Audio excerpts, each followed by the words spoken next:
Oke, saya langsung ke Bu Kony kalau begitu. Ibu Kony, kita dengar pernyataan dari Pak Yusril yang mengatakan bahwa bisa saja Indonesia ditarget seperti Venezuela. Nah, ini memangnya apakah memang ada peluang bahwa Indonesia nanti bisa diserang seperti Venezuela dengan presidennya yang kemarin diekstraksi? Di dalam konteks dunia saat ini, dalam konteks politik dan global geopolitik hari ini, geoekonomi hari ini, itu sangat mungkin. Apalagi Pak Yusuf bicara tentang stok misalnya rare earth material. Saya pernah usulkan misalnya waktu kita gabung sama BRICS, harusnya kita tuh segera juga memperkuat aspek perlindungan rare earth material kita bersama-sama BRICS countries. Tapi saya nggak tahu nih kelanjutannya dari BRICS itu sudah apa yang dilakukan Indonesia. Tapi kalau disampaikan sekali lagi oleh Pak Yusril, saya rasa ini kita harus sambut baik ya, karena saya rasa Pak Yusril ini melihat ini bukan sekedar alarm, tapi wake up call untuk para pemimpin kita. Ini tuh udah wake up call, jadi kita harus betul-betul memberikan perhatian. Karena misalnya saja kita nggak usah hitunglah material kita masih ada yang lebih jago sih bicara tentang itu ya. Tapi kita mesti lihat sekarang kesiapan kita tuh bagaimana tentang kalau memang TNI ini atau memang ada keinginan untuk memvenezuelakan Indonesia. Apakah TNI itu siap atau tidak? Apakah rakyat Indonesia itu permisif atau tidak? Catat ya, rakyat itu masalah penting gitu. Makanya kedekatan pemerintah dan rakyat itu menjadi sangat penting untuk menjaga negara. Beda kan perlakuan Venezuela terhadap dan juga perlakuan Iran misalnya. Nah, itu juga menjadi perhatian. Tapi kalau kita lihat dari aspek pertahanan misalnya, kita bolehlah pamer apa saja yang kita sudah bisa beli ya dengan perkembangan yang sudah demikian masif di procurement untuk angkatan bersenjata kita. Tapi kita mesti ingat, stok amunisi dan logistik kita itu masih sangat terbatas. Dan itu akan menjadi isu besar ya kan. Kemudian alutsista kita itu masih banyak yang heavy maintenance. Jadi itu akan jadi isu besar kalau sampai terjadi sesuatu ya kan. Dan yang paling gila lagi adalah walaupun anggaran pertahanan terus naik dan akan terus naik mungkin, tapi 70% anggaran itu untuk personil. Dan ini artinya menjadi bahaya buat kita sendiri kalau kita bicara tentang apa futuristic things yang akan kita hadapi ke depan. Yang keduanya juga adalah apa yang dibeli ya. Kalau buat saya tadi makanya sebelum kita on air saya bicara sama Mbak Amel sebagai Komisi 1. Saya tuh berharap sekarang tuh kita jangan cuma bangga kita punya kapal induk lah, mini atau apapun. Tapi kita tuh mesti lihat kelemahan Indonesia tuh apa. Early warning system itu lemah. Kita tuh masih terfragmentasi dalam beberapa hal. Misalnya maritime domain awareness. Karena sekarang kita punya Malaka. Malaka itu kita bisa dihormuskan gara-gara Malaka. Nah, karena kita lihat ya, buku putih pertahanan Amerika itu sudah berubah. 2026 targetnya itu mengontrol Silence of Communications dunia. Nah, kita punya Silence of Communication yang paling penting. Kita punya AKI 1, kita punya AKI 2, punya AKI 3. Jadi early warning system sangat penting, maritime domain awareness sangat penting. Bagaimana kita tuh operasi intelijen kita, integrasi intelijen kita, operasi satu hal ya. Tapi integrasi intelijen itu jadi penting. Ini intelijen kan mata kita nih.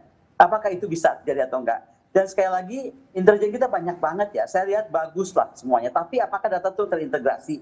Apakah mampu kita mengintegrasikan data? Itu kayaknya menurut saya, saya melihat dari sini, dan saya melihat bagaimana Rusia bekerja dengan sistem intelijennya, kayaknya kita masih belajar banyak untuk harus belajar banyak tentang sistem integrasi intelijen. Jadi kalau bisa di Venezuela kan sangat bisa. Sangat bisa di Venezuela kan. Kalau menurut Mas Wibawanto, apakah Indonesia memang bisa di Venezuela kan? Atau sekedar mungkin ini hanya game teori saja?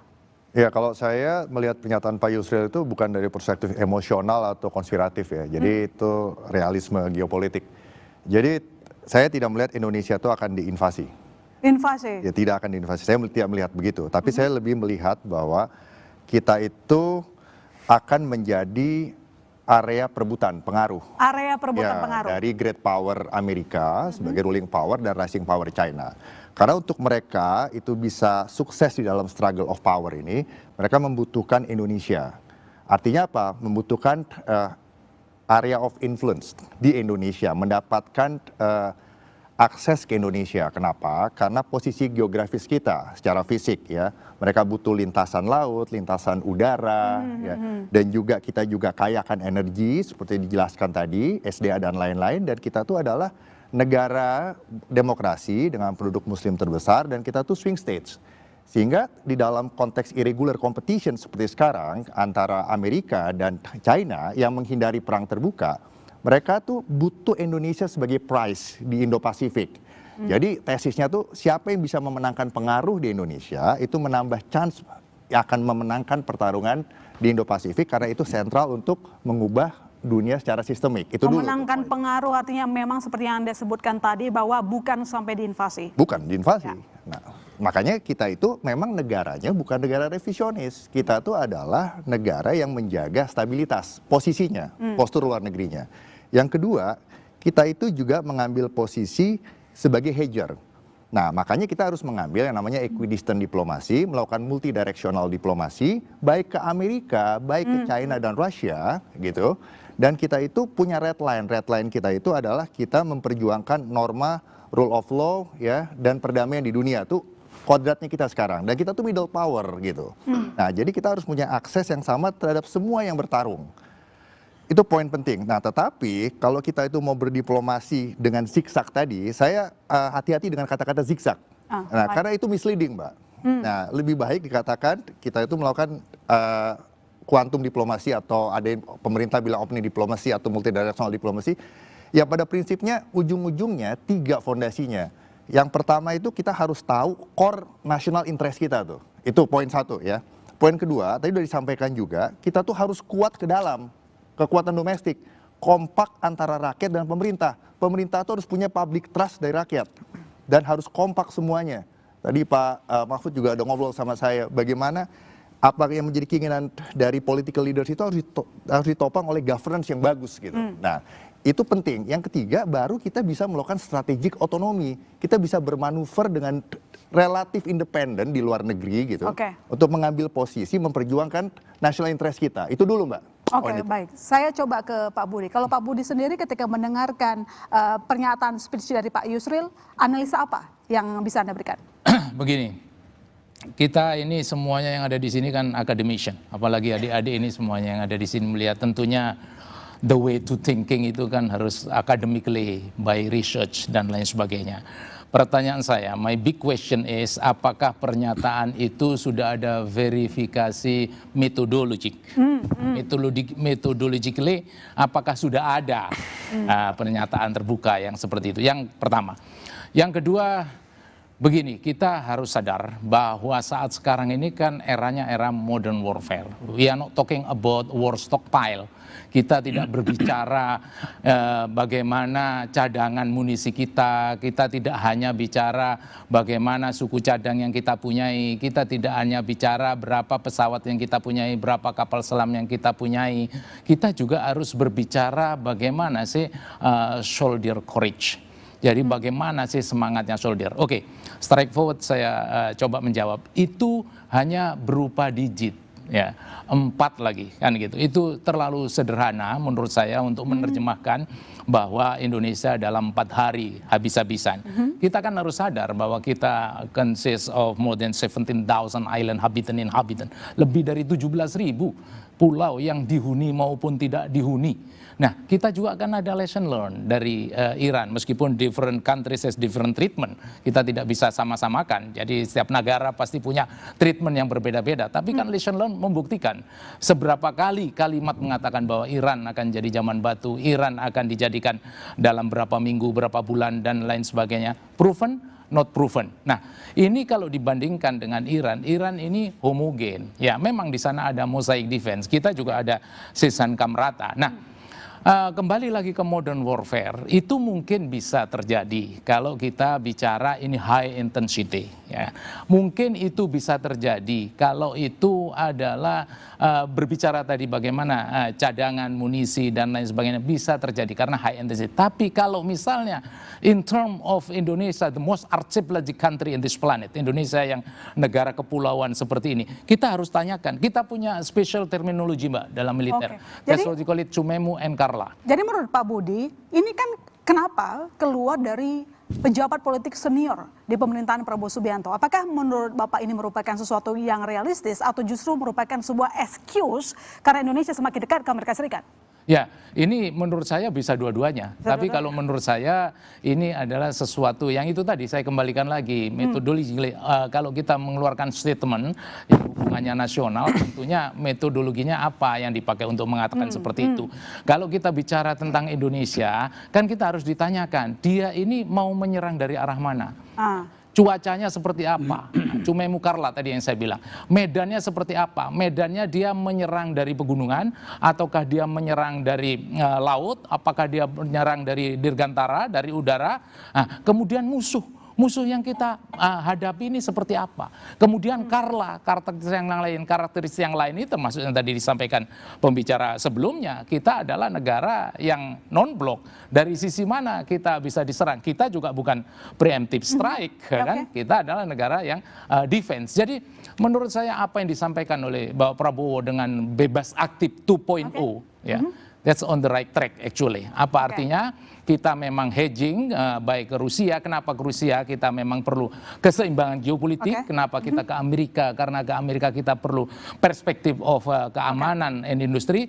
Kenapa kita ke Middle East in the perspective of energy? Kenapa kita juga selain itu kita juga ke China in the perspective of ekonomi? Jadi ke Rusia, ke Amerika, ke China, ke Middle East sekalipun, ini ada special purpose, di mana special purpose ini adalah perpanjangan dari bebas aktif. Nah, nanti saya lanjutkan kepada Pak Budi. Sekarang saya coba ke Bu Amelia. Bu Amelia, pertanyaannya sama. Pernyataan bahwa bisa saja kita diserang seperti Venezuela dan bertahannya 4 hari datang dari pejabat senior di pemerintahan Pak Presiden Prabowo Subianto. Apa sih latarnya Anda dari Komisi 1? Saya sependapat dengan para narasumber sebelumnya ya, bahwa saya kira narasi bertahan selama 4 hari itu harus dilihat secara hati-hati dan tidak boleh dipahami secara mentah ya. Jadi kemungkinan angka seperti itu biasanya lahir dari simulasi tertentu, misalkan terkait dengan kemampuan logistik, amunisi, atau kesiapan tempur dalam skenario perang konvensional skala besar misalnya ya. Tetapi dalam perang modern tidak sesederhana itu gitu ya. Ketahanan sebuah negara itu tidak hanya dihitung dari jumlah hari perang terbuka ya. Yang juga harus kita lihat adalah kemampuan mempertahankan komando nasional, kemudian infrastruktur strategis, logistik, kemudian ruang udara, komunikasi dan stabilitas politik. Dan Indonesia juga punya faktor geografis yang sangat kompleks. Jadi sebagai negara kepulauan, sebagaimana tadi disampaikan oleh narasumber sebelumnya, oleh karena itu kemampuan pertahanan tidak bisa disederhanakan hanya menjadi satu angka. Apalagi kalau konteksnya simulasi dan parameternya tidak dijelaskan secara utuh gitu, Mbak.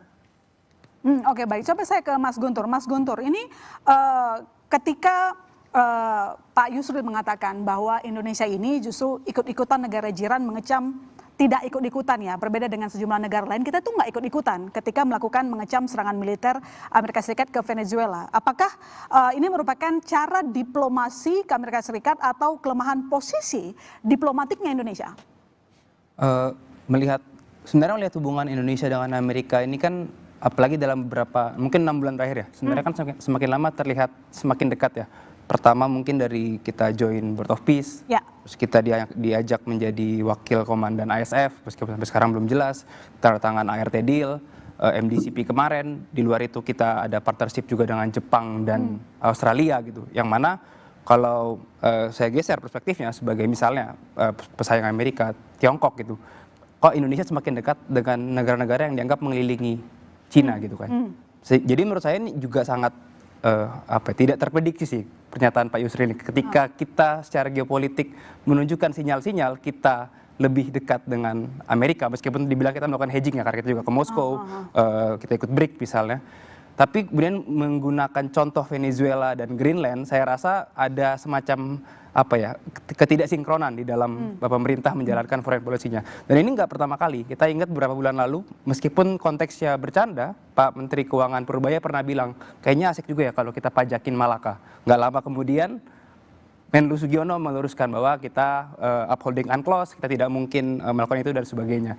Dibuat saya ketika presiden yang sangat aktif melakukan diplomasi, berkunjung ke sana kemari, seharusnya yang di bawahnya pun memiliki sensitivitas untuk tidak sembarangan mengeluarkan statement. Buat saya, kalaupun ada tadi disebut misalnya ada war game di balik ini, ada simulasi yang dilakukan oleh satuan di TNI, kayaknya nggak pas ini disampaikan bahkan di forum yang terbuka gitu. Untuk forum tertutupnya saya mempertanyakan, ini forum terbuka bisa diakses oleh semua orang YouTube-nya gitu. Jadi sepertinya perlu dikalibrasi lagi sebenarnya cara komunikasi pemerintah, karena tentu setiap pemerintah boleh mempertimbangkan ancaman yang dihadapi, mempersiapkan worst case scenario, apakah kapan teman bisa dilawan dan sebagainya, tapi itu disampaikan ke publik itu kan masalah lain. Jadi sebenarnya isunya bukan sekedar ini kita menghadapi lawan yang nyata atau tidak, tapi bagaimana keselarasan antara cara pemerintah berdiplomasi dalam hal ini presiden dengan bawahan-bawahan ya menteri-menterinya mengeluarkan statement di publik. Baik, ini yang jadi pertanyaan kita bersama adalah ketika Menko Yusril mengatakan kita cuma bisa bertahan 4 hari.